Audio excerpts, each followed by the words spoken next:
Felix Ranjit Sirimana, a dual citizen of both Sri Lanka and Australia, says that he was done a grievous injustice as a result of being wrongfully arrested in a case of mistaken identity.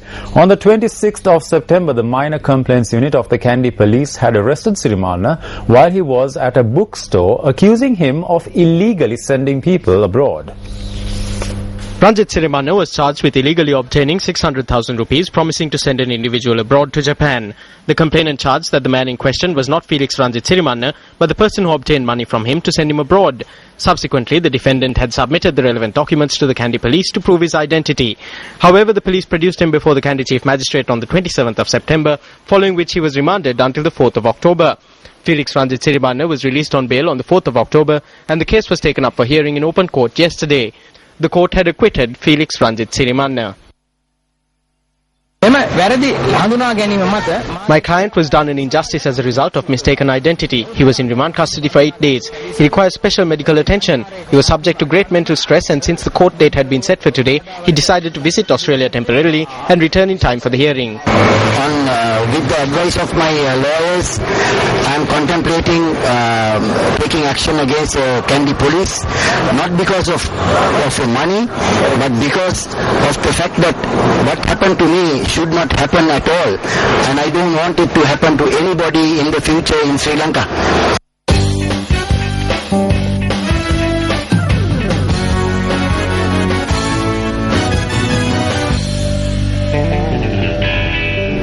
On Sports News tonight, the report on Sri Lanka cricket prepared by the former Chief Executive Officer of the International Cricket Council, Harun Logat, was released to the media today.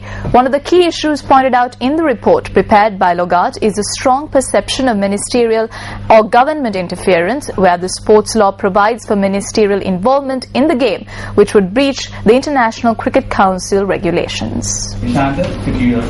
Sri Lanka Cricket took measures 2 months ago to obtain the paid services of the former CEO of the International Cricket Council, Harun Logat, as an independent advisor to develop cricket in the country. The report prepared by Harun Logat, who visited the island thrice and consulted over 40 stakeholders and past cricketers, was issued today at a media briefing held at the SLC headquarters. Incidentally, the chairman of Sri Lanka Cricket was not present at the media briefing held today under the auspices of Harun Logat. Responding to a question that was raised regarding the financial deals and activities of Sri Lanka Cricket, Harun Logat had this to say. Well, to a large extent you rely upon the audit reports, all of which I had been privy to. For example, even the World 2020 is currently undergoing audit.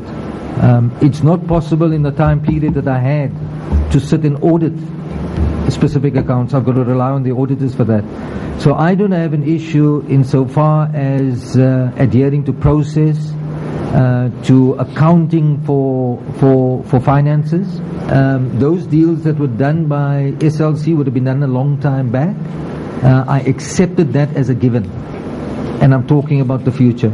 Logat also stated that the views of former Sri Lanka Test captain and the captain of the 1996 World Cup winning team, Arjuna Ranatunga, could not be obtained in preparing the report. The report prepared by Harun Logat focuses on 9 issues and makes 24 recommendations, with emphasis paid to the poor reputation and image of the SLC, the poor media relations, the National Selection Committee, and the ministerial and government interference.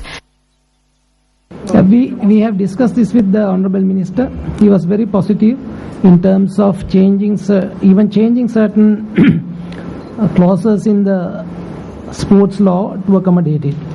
I think from the Ministry's point of view, even Harun met him this morning and he was very positive. He met with myself and Mr. Mohammed, and he was very positive in terms of supporting the changes that required for development of the game. In other cricket news, Sri Lanka Cricket announced a 16-man squad for the Australian tour, which will take place next month. The Lankans will be captained by Mahela Jayawardena, while Angelo Matthews will be his deputy.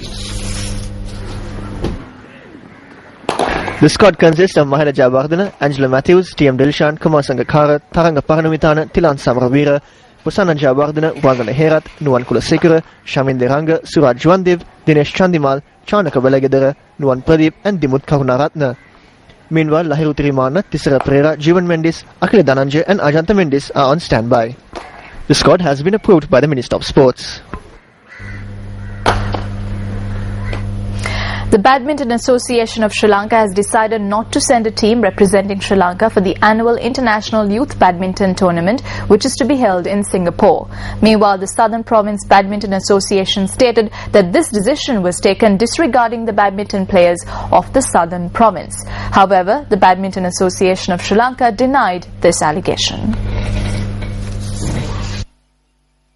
8 Sri Lankan teams have been sent to take part in the International Youth Badminton Tournament previously. Players who were outstanding in the singles and doubles category at the National Junior Badminton Tournament were selected to represent Sri Lanka at the International Youth Badminton Tournament. The Southern Province Badminton Association stated that this time around the opportunity of getting international experience has been taken away from the players, which might also have a negative impact on their careers.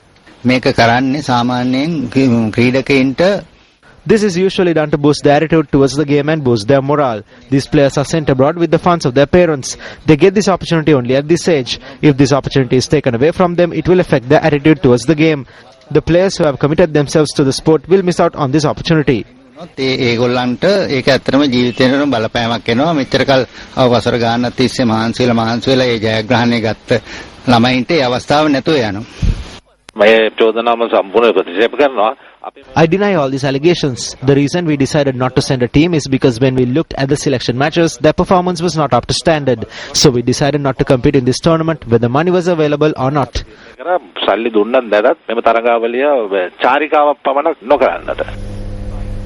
The tournament will commence on the 4th of December and applications can still be submitted.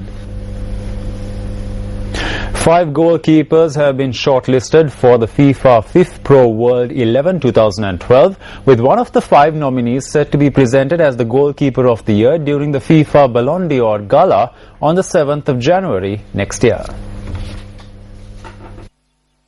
Manchester City's Joe Hart, Chelsea's Peter Cech, Juventus's Gianluigi Buffon, Bayern Munich's Manuel Neuer and Real Madrid's Iker Casillas are the nominated 5. This is the first time Joe Hart has been shortlisted after his performance in Man City's title win and goals for England. Manuel Neuer has earned his 2nd nomination, while Peter Cech, a Champions League winner with Chelsea, racked up his 6th nomination, though he has not succeeded yet. Italian Buffon, who powered Juventus to last season's Serie A title, has received the prestigious award in 2006 and 2007, while defending La Liga holders Real Madrid's Iker Casillas, who is also Spain's first-choice keeper, has received the award in the last 4 years.